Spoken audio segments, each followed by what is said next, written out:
దగ్గరగా ఉన్నాడు.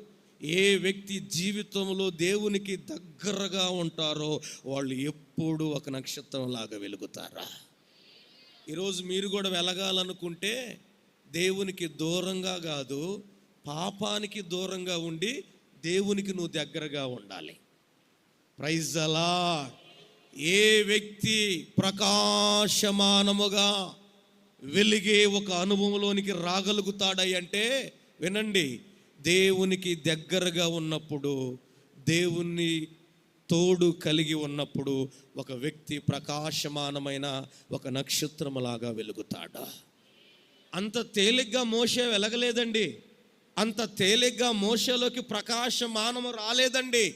రాత్రి పగలు దేవుని దగ్గర ఆ వ్యక్తి గడపటం ద్వారా, దేవుని సన్నిధానంలో దగ్గరగా దేవునికి ఉండటం ద్వారా అతడు ప్రకాశించడం